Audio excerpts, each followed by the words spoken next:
Kabisa. Kwa hiyo nimefurahi na nimetiwa moyo sana kwa ajili ya kumuona mtumishi wa Mungu katikati yetu. Najua anatoka mbali, lakini Mungu amemtia nguvu na amekuja. Jina la Bwana libarikiwe. Simuone Msuku, pia nafikiri tapata taarifa zake baadaye. Unajua bahati nzuri nimekuwa sasa mwana Baptisti Magomeni. Simuone mama wa baba hapa, Dr. Mtafasi, lakini maana baba huko, mimi najua mambo ni sawa. Jina la Bwana libarikiwe. Akasema muombe neno gumu, lakini ukiniona nitakapoondolewa kwako utalipata, lao kuniona utapata. Hakuna mtihani mgumu kama huu. Ulichoomba unaweza kukipata, ila usije ukasinzia my friend. Ukisinzia ndo wote. Akasema ikawa walipokuwa wakiendelea mbele na kuongea, tazama ukatokea gari la moto na farasi wa moto, likawatenga wale wawili, na Elia akapanda mbinguni kwa upepo wa kisulisuli. Na Elisha akaona, akalia, baba yangu, gari la Israeli na wapanda farasi wake, asimuone tena kabisa. Akalishika mavazi yake mwenyewe, akayararua vipande viwili. Kisha akaliokota lile vazi la Elia lililomwangukia, akarudi akasimama katika ukingo wa Yordani. Akalitwaa lile vazi la Elia lililomwangukia, akayapiga maji, akasema, yuko wapi Bwana Mungu wa Elia? Naye alipoyapiga maji yakagawanyika huku na huku, Elisha akavuka. Andika, kutumia licho nacho mkononi kuvuka mahali nilipokwama. Sasa kwa sababu naongea mimi nasema tumia ulicho nacho mkononi kuvuka mahali ulipokwama. Tumia ulicho nacho mkononi kuvuka mahali ulipokwama. Naomba unisikilize kwa makini, na ukiona jirani yako anaomba saa hii, mwambie nisikilize kwanza, ataomba baadaye. Nikisema hivyo namaanisha kama umekunywa chai na bahati mbaya ni chai ya kiporo cha ubwabwa na maharage, uwe na uhakika kuna hatari ya kulala kama sio kusinzia. Nimeongea na mtu mmoja hapa, tikisa jirani yako kwa furaha, mwambie umekunywa chai.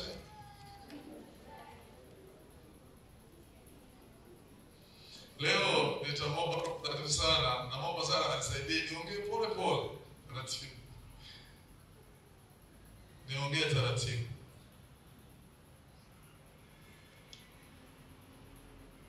Kwenye ujumbe huu kuna vitu vingi sana vya kujifunza. Nisikilize vizuri. Kwenye ujumbe huu kuna vitu vingi sana. Unaweza kusema upako wa kiwango kingine, unaweza kuzungumza namna ya kushinda, unaweza kuzungumza vingi sana. Lakini mimi nasema tutumia ulichonacho mkononi kuvuka mahali ulipokwama. Kwa nini unakwama? Ni kwa sababu upako wa kuvuka hilo eneo inawezekana ni kidogo au hamna kabisa. Na unahitaji kuelewa namna ya kutumia ulichonacho ili uweze kuvuka kwenye kikwazo ambacho unavuka. Mungu alimuuliza Musa wakati analia, anamwambia Musa, mbona nilia? Baadaye, una nini mkononi? Una nini? Una kitu gani mkononi?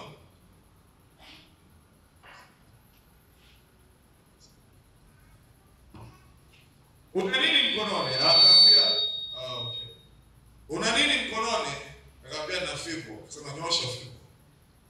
Kwa hiyo ungemkuta Musa na fimbo, na hii kwa sio mara yake ya kwanza. Mara ya kwanza Musa alipoulizwa una nini, asema na fimbo, asema tupa hiyo fimbo. Akatupa chini ile fimbo, kigeuka ikawa nyoka. Ndio akashtuka kwamba kumbe sio fimbo ya kawaida. Unaweza kushika kitu cha kawaida, lakini ndani yake kimebeba vitu vikubwa na kimebeba majibu. Sasa hiyo siwezi kuingia sana kwa ndani, ninachotaka kujua kwenye mikono yako kuna kitu cha kusaidia kuvuka mahali ambapo umekwama. Ila sasa shida yangu ni nini chenye uko nacho? Nini ambacho uko nacho? Ni kweli inawezekana kufika mahali fulani tumekwama. Tunavukaje hapa? Tunavukaje hapa? Kuna namna ya kuvuka kikwazo kilichoko mbele yako. Kuna namna ya kuvuka kikwazo kizuizi, barrier. Kuna namna ya kusikiliza, usijaribu kuvuka kwa kutumia akili yako kawaida. Kuna namna. Mtu yote anayeweka kizuizi mahali, ni lazima kwa kuna namna ya kuvuka hapo. Chochote ambacho unahisi kwamba kinaweza kuwa ni kizuizi katika eneo unalotaka kupita, aliyeweka sio mjinga. Nisikilize vizuri sana. Usidharau mtihani ambao hujui. Hiyo ongea na jirani yako, mwambie usidharau mtihani ambao hujui. Usidharau mtihani ambao haujui. Aliyeweka mtihani anajua hiki ni kipimo. Kwa hiyo ili ufaulu ni lazima uelewe ni aina gani ya huu mtihani. Ndio maana walimu na watu wengine sema soma kwanza maelekezo yaliyoko kwenye mtihani. Soma kwanza nini? Maelekezo, ili uelewe maswali na namna ya kujibu. Sasa swali la kwanza na la pili na la tatu, swali la sita ni la lazima. Alafu ukatirika 1 2 3 4 5, nasema maswali ni matano. Au sio nimepata? Ninakwambia umekosa. Umekosa kwa nini? Swali la lazima unaenda kumpasa wewe.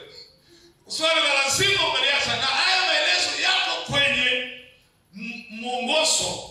Unasoma haya ya kusoma tu kuelewa ya kwamba huu mtihani na saingine siku hapo mtihani kama rahisi sana sana, ila shida kwenda kwa mazoea watu.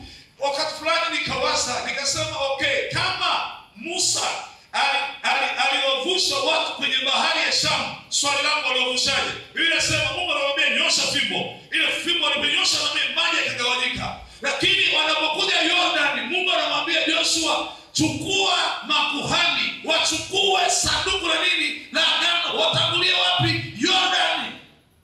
Hapa hakuna sababu ya kuchukua fimbo, kwa sababu hiyo fimbo kwanza haina mwenye fimbo hayupo, na upako kwenye fimbo haupo. Kwa hiyo hauvuki, si kwa sababu hapavukiki, ila unataka kutumia upako wa zamani kuvuka kikwazo cha saa hizi. Mapindi ndani yako, usitumie upako wa zamani kuvuka kikwazo cha leo. Mwangalie usoni hapo, nikisema usitumie upako wa zamani kuvuka kikwazo cha leo. Kuna mtu ananielewa? Yesu nisaidie, mtu mmoja elewe hapa. Jamani, amenisikiliza. Sikiliza Joshua, sikiliza. Mbele najua kuna Yordan, lakini Yordan hii ili mvuke, naomba wachukue wazee, makuhani, alafu watangulie mbele, wabebe sanduku. Tena nakasema pawe na umbali kati ya watu na hilo sanduku. Pawe na umbali. Maana kile ninasema nalenga nini? Nalenga sanduku la agano na miguu ya makuhani itangulie Yordan. Sasa tangulia wewe mwimbaji kwaya wa kawaida. Tangulia wewe mdogo wa kawaida. Uone kama Yordan imeshtuka. Kwa nini? Nimeongea mtu mmoja hapa asubuhi hii. Listen to me. Usijaribu kujitanguliza maana msomo kwako. Fuata maelekezo. Anasema hivi, watangulie makuhani, wabebe sanduku la agano, alafu wao miguu yao ikianza kuingia Yordan itatindika. Kiswahili cha Biblia inasema Yordan itatindika. Maana yake nini? Maji ya juu yatasimama na maji ya juu yatasimama. Sasa jaribu wewe kweli. Tumbukiza miguu yako uone cha moto, uone kama Yordan inakujua. Yordan inakujui. Kwa kuna namna ya kuvuka kikwazo kilichoko mbele yako. Jambo la muhimu ni hili. Fahamu ya kuwa Mungu anafahamu unapita eneo gani. Nisikilize, hatufanani. Hata viwango vya imani havifanani. Kweli sisi sote tumenunuliwa kwa gharama ya damu ya Yesu, lakini kila mtu anabeba damu ya Yesu anavyoona mwenyewe, anachukulia msalaba anavyoweza mwenyewe. Mwingine anasema msalaba ni asili ya mema, mwingine anasema msalaba ni ushindi wangu, mwingine anasema msalaba si, yaani kila mtu atasema. Inategemea na mahali unakopita. Inategemea. Kuna mwingine atasema damu ya Yesu mimi inaniosha. Mwingine anasema damu ya Yesu imenifanya mimi niwe mtu wa agano lililo bora kuliko maagano mengine ya zamani. Kwa hiyo yeye damu ya Yesu inamuingiza kwenye agano. Mwingine anategemea tu imtakase basi. Lakini kuna mtu ambaye anaenda mbele pale, anakwenda zaidi wote sema amen. Kwa sijajua mahali unakopita, sijajua unakopita mahali nakopita mimi, sio unakopita wewe. Si rahisi. Kwa hiyo kama mahali anakopita mtu, usijaribu kumpa mbinu yako wewe uliovuka wewe ya kwamba atavuka. Na hapa ndio maana hatupaswi kuishi kwa maneno ya watu. Mimi naongea na mtu ndani. Sikiliza bwana, sikiliza mtu. Haupaswi kuishi maneno wahubiri tutaondoka. Lakini kinachobaki ndani chenye pumzi ya Mungu ndicho kinachoweza kuusa. Ndio maana shetani wakati anamhubiria Yesu sema kama wewe ni mwana wa Mungu, geuza mawe yawe mkate. Yesu alitekeleza kitendawili hicho, anamwambia sikiliza, mwanadamu hataishi kwa mkate tu, ila kwa kila kitokacho kwenye kinywa cha Bwana. Kwa nini? Mahali unakoishi, mahali unakopita, lazima liweko neno linalokubeba kutoka kwenye hilo eneo kwenda eneo lingine. Sasa cha msingi sana, lazima kwa mahali unakopita, Mungu anajua kwamba anapita hapa, anajua sina hela, anajua ninaumwa, anajua kuna vitu vinatishia usalama mashavu, anajua. Na kwa sababu hiyo ni lazima aachilie neno sawa sawa na mahali unakopita. Wewe huhitaji mtoto, unapewaje neno la kuzaliwa kwa Samueli? Twende pole pole. Wewe hauhitaji Samueli, tukupeje neno la Samueli? No.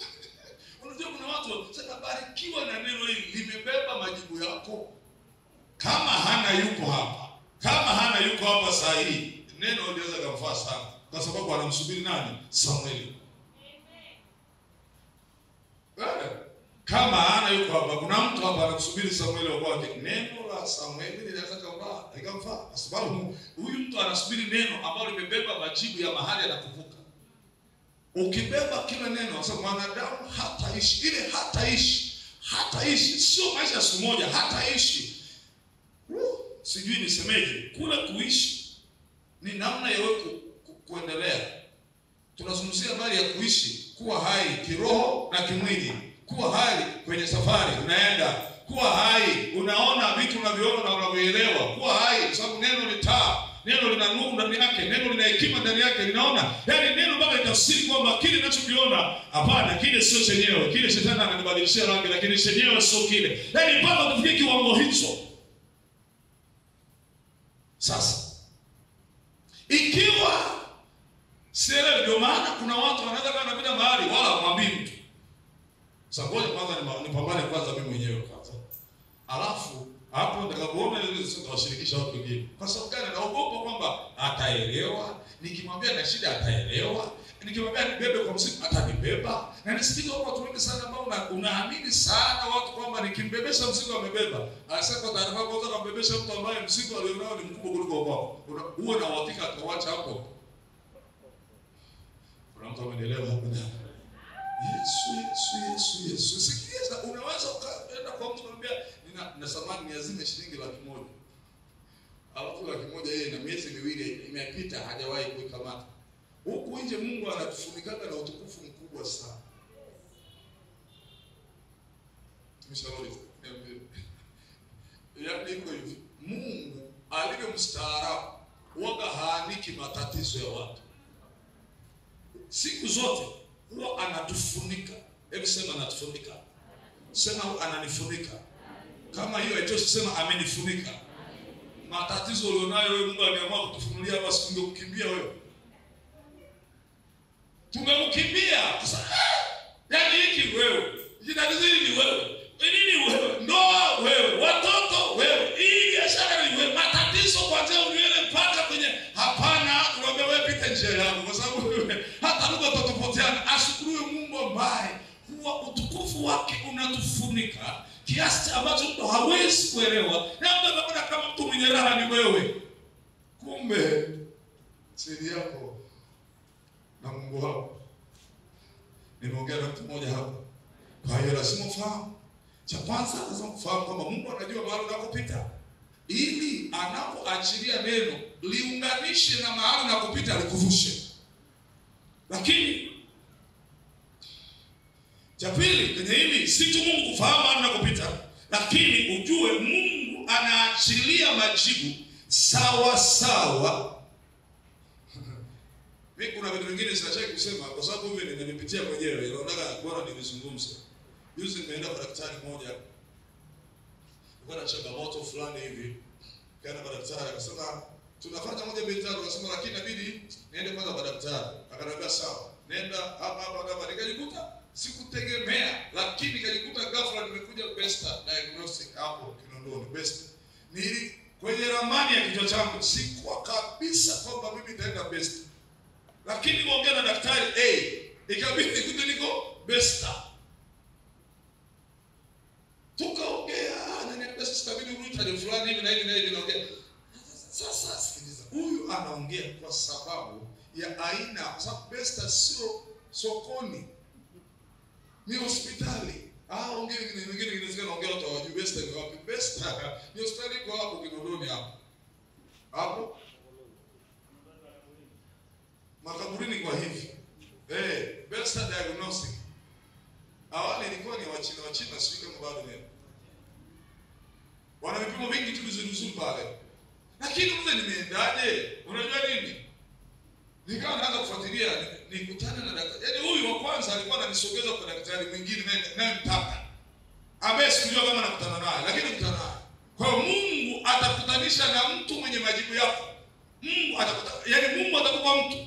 Atakutanisha na majibu ya swali au changamoto ambayo unapitia. Changamoto iliyoko mbele. Na kawaida ya Mungu mara nyingi anakupa majibu hata kama hajafunuliwa kwako, lakini yanaweza kuwa majibu ya jambo ambalo liko mbele yako. Usidharau neno dogo. Usidharau neno dogo. Usidharau neno dogo. Angalia Isaya sura 43 mstari wa 2. Isaya 43 mstari wa 2. Isaya 43 mstari wa 2. Mungu nisaidie. Sana niweke vitu vichache kwako hapa, alafu baadaye tupate nafasi ya kuomba. Tuweke vitu vichache pale, alafu tupate nafasi ya kuomba. Isaya tega masikio nisikilize. Ukinisikia kama uliwahi kunisikia, hautanielewa sana. Sababu utakariri unavyonijua, utakariri ninavyohubiri, utakariri na nini. Lakini sasa hapa ndugu yangu, tuko msimu mwingine. Tuko msimu mwingine. Tena kwenye maeneo mengi sana tuko msimu mwingine. Kanisa liko msimu mwingine, taifa liko msimu mwingine, karibu kila kitu kiko.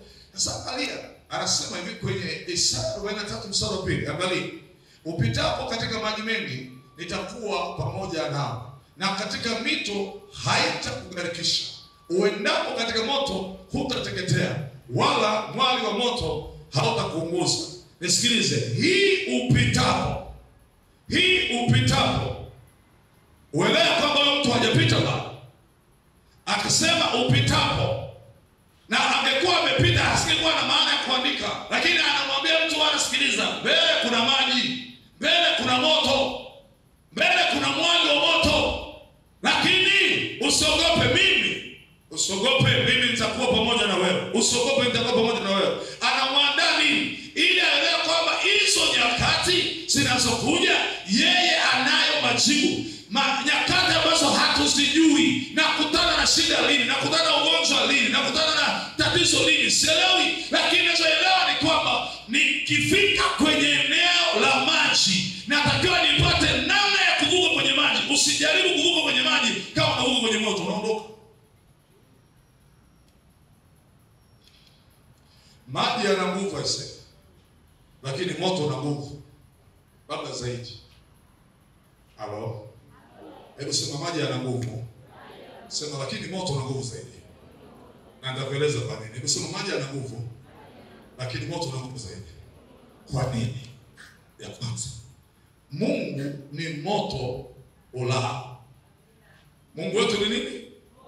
Sasa kuna watu wanasema wapi? Waebrania sura 12 mstari wa 29. Anasema maana Mungu wetu ni moto nini? Ulao. Kwa hiyo akikwambia ukipita kwenye moto niko na wewe, mimi nikikukaba na moto wangu, huo moto wa kigeni hautafanya chochote kwako. Tumoja sema amina kama unanielewa. Ndio maana alipowafunika Meshaki, Shadraka na Abednego namna hii, watu wanashangaa jamaa katikati ya moto wanatembea. Wanatembeaje? Wako katikati ya moto ulao. Wako katikati, aliyowafunika anayetembea nao ni moto ulao. Kwa hiyo Mungu anaelewa ya kwamba kuna moto utakutana lakini yeye akiwa moto ulao, uwe na uhakika huo moto hautafanikiwa, hautafanya kazi kwako. Mtu mmoja sema amen. Ili vitisho vingi sana, adui ana tabia kukuza matatizo ili tuone ni makubwa. Mungu nisaidie mtu mmoja hapa apate kitu. Sasa sikiliza, maji Mungu alipa njia rahisi. Mwambie jirani yako, fuata maelekezo. Mwambie ili uvuke, fuata maelekezo. Mungu aligundua kwamba hapa sahihi kuna watu wamenikorofisha na nataka nimalize kila kitu. Kila kitu. Mungu alisema nataka nimalize kila kitu, mwanadamu na mnyama wote nataka nimalize. Lakini nataka nitumie kitu silaha moja tu, maji tu. Nataka nitumie tu maji tu. Sasa angalia ambapo anataka kumaliza, lakini katikati yake anasema nimekuona wewe Nuhu kuwa mwenye haki mbele zako. Okay. Angalia idadi ya waliokufa wakati wa gharika. Alafu angalia namna Mungu alivyomsave Nuhu akawa salama. Mimi siamini kama kale ka safina kalikuwa kana nguvu sana, ila neno la kutengeneza ile safina hilo ndio lilikuwa na nguvu. Tumoja sema amen. Kama bado unakunywa chai jamani. Ndio pamoja. Sikiliza. Yaani nguvu haikuwa kwenye ile safina, kwa sababu maji yanasema yalikuwa na nguvu. Na ujue ilikuwa ni roho. Mauti ni roho iliyokuwa imeachiliwa. Na ilikuwa ni lazima imalize kila mtu. Imalize kila kitu. Hauwezi kusema mauti ilishindwa kuingia kwenye safina. Hapana. Hapana. Ila neno lililoachiliwa kwa Nuhu alilofanyia kazi lilikuwa na nguvu ya kuzuia mauti ikae hapo mlangoni. Ndio maana watu walikuja kwa Nuhu, tunaomba tufungulie ako, nifungulie ako, si mamdogo. Makemke wa Lutu naye inawezekana alikuwa na watoto wa mzee mamdogo. Na anajua kabisa sasa, no, kuna ukuta umewekwa. Mauti haiwezi kuingia huko ndani. Mtu mmoja sema amina. Mauti haiwezi kuingia huko ndani. Aliyeweka ukuta ni Mungu, anasema nataka kufuta. Kwa hiyo huko nje mauti imezingira. Na ndio maana malaika wakamwambia Lutu, usipoteze muda. Hawa jamaa mauti imefika kiwango cha juu. Tunaiachilia mauti. Wewe usipoteze muda. Usonge nao muda mrefu. Wale anambia nawaletea binti zangu, nawaletea watoto wangu. Tutaki binti zako, tunataka hao wageni. Mauti imeshavaa kwenye huo mji, unatembea kwenye mitaa yote unatembea. Lakini asema wakamkamata mkono kwamba ingia ndani Lutu. Hata kupoteza muda. Hao watu upanga huko kwenye shingo zao. Wewe unakaaje na watu wanaona ingia ndani. Kama unavuka kwenye moto, Mungu analo neno la kuvusha kwenye moto.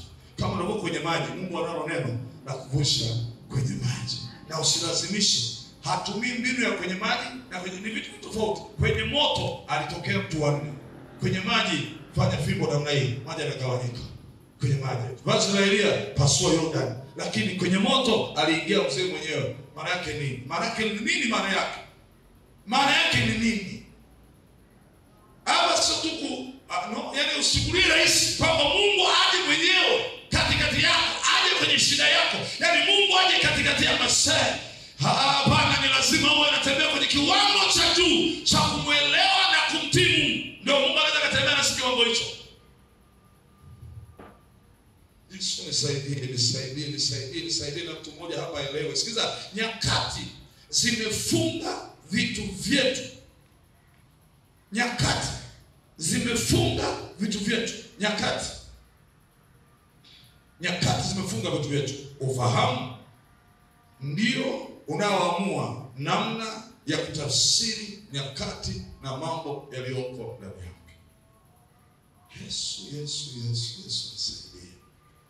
Nyakati zimefunga vitu vyetu. Ufahamu ndio unaoamua namna ya kutafsiri nyakati na mambo yaliyoko. Wakorintho wa kwanza sura 13 mstari 11. Haraka kidogo hapa nataka nikimbie alafu tupate nafasi ya kuomba. Bwana Yesu asifiwe. Wakorintho wa kwanza 13 mstari 11. nataka nikuoneshe kitu fulani hapa ili tuelewe Mungu anafanya kazi kwenye nyakati. Amen. Rafiki yangu upo au umesafiri pamoja na mimi? Hebu tusome baba. Tusome hapa.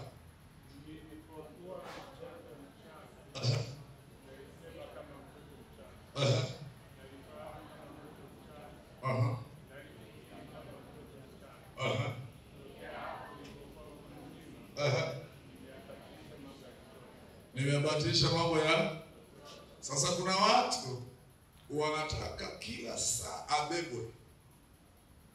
Sasa sikiliza, ukibebwa kuna mahali hautavuka, kwa sababu kuna mahali ili uvuke inabidi uvuke wewe. Ana menesikia. Narudia tena. Kuna wakati wa kubebwa na kuna wakati wa kuvuka mwenyewe. Kuna watu wamekufa wawili kwa sababu anang'ang'ania kubeba mtu katika eneo ambalo hataki kubeba mtu. Yesu asifiwe. Kuna mahali wale watu wanaosafiri kwenye maji wakaambia, shikilia boya, usimshikilie mtu. Shikilia. Hivi mnanielewa mna? Yesu ngoja. Kuna wakati wa kushikilia boya, sio kushikilia mtu. Ukimshikilia mtu unazama. Lakini ukishikilia boya, tembea na Yesu. Amen. Tembea na Yesu. Amen. Tembea na Yesu. Amen. Haleluya. Amen. Sasa akili ya kitoto, kwa kuwa nimezoea mgongo wa mama, kwamba hapa mama nitavuka na kwenye mgongo wa mama. Hapo ni mahali pa kushikilia nini? Boya. Ukilenda kwenye mgongo wa mama mtakuwa wazito, mnazama. Mungu najua hii lugha ni ngumu kidogo kwa baadhi ya watu, ila mtaelewa. Nasema hivi, mgongo wa mama ni mzuri unapokuwa mtoto. Unapokuwa mtoto, mgongo wa mama ni mzuri, lakini kwenye kuvuka maji tafuta boya. Tafuta nini? Kuna watu wananielewa hapa. Tafuta nini? Boya. Kwa sababu usalama wako, usalama wangu uko kwenye boya ambalo mimi napaswa nilikamate ili boya. Nikienda kwenye mgongo wa mama tunazama wote. Tunazama.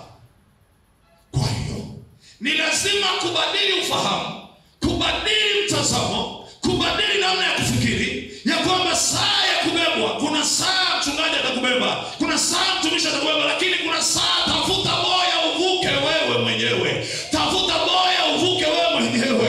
Tafuta hiyo boya uvuke mwenyewe. Mungu akisema ukipita kwenye maji takuwa na wewe, hakwambii nitakuwa na mtu fulani na fulani. Nitakuwa na wewe. Kamata boya uvuke. Kamata boya. Huo mtungu umepinduka, sawa, wewe kamata boya. Hiyo meli inazama, wewe kamata boya. Wewe si nini hayo upepo umebadilika, kamata boya. Ndio maana sheria za watu wa mambo ya usafirishaji wanasema unapokuwa na chombo cha usafiri kama hivi, kwenye magari lazima gari iwe na mikanda kama ni abiria, lakini kwenye vyombo vya maji, mitumbwi, boti, siri, lazima kuwe na life jacket. Ile tu life ni sawa. Mungu nisaidie. Life jacket ni ile kwamba ikiwa inazama unawahi hiyo. Kwenye ndege kuna maparachuti, na yenyewe ukiingia tu wanaanza kutoa maelekezo. Jamani wazee ambao umesafiri usimkumbuka hiyo, huwa wanatoa sema ikitokea kwamba huko juu huko kumeharibika, si ndio? Watakueleza unachukua unavaaje ili utoke hapo. Kama ni kwenye maji kuna namna. Sasa kuna watu wanazama kwa sababu anang'ang'ania mgongo wa mtu, wakati hapo mahali anapaswa yeye ang'ang'ane kwenye boya ili avuke. Na mimi nasema dada, kuna mahali anajua ung'ang'ane wewe na boya ili uvuke. Wewe sikiliza bwana, kamata vazi la Elia. Lazima ukamate vazi la Elia wewe. Lazima ukamate mwenyewe hilo vazi wewe mwenyewe. Hakupigi mtu, ni wewe upige. Kwa sababu Yordani iko mbele yako. Ni lazima uwe na hilo vazi la Elia. Uwe na huo upako, uwe na hiyo neema, uwe na hiyo imani. Pia wewe Sio kila saa ya kubebwa. Mahali pa kung'ang'ana na life jacket, wewe ng'ang'ana na boya, utoke hapo. Ile kusema upendo umeniacha siku hizi, utaimba nyimbo za upendo umepoa, bado utoboe. Mimi nakwambia hadi hicho kipande. Sasa mimi naelewa kuna nyimbo fulani, kuna chorus zinaimba muda mwingi sana. Professor, yaani kuna chorus zinaimba mara zao, siku hizi upendo umepoa, siku upendo, wewe imba upendo umepoa, tafuta boya uvuke hapo. Tafuta boya uvuke hapo my friend, kwa sababu hizo nyimbo hazibadilishi ukweli kwamba bado mbele inaona ipo tu.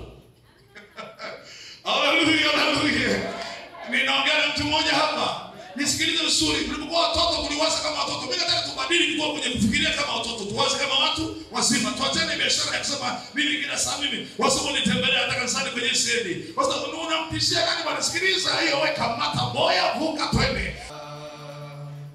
Jina lako litukuzwe, Bwana pokea sifa. Pokea sifa Yesu, pokea sifa. Bwana pokea sifa. Jina lako litukuzwe.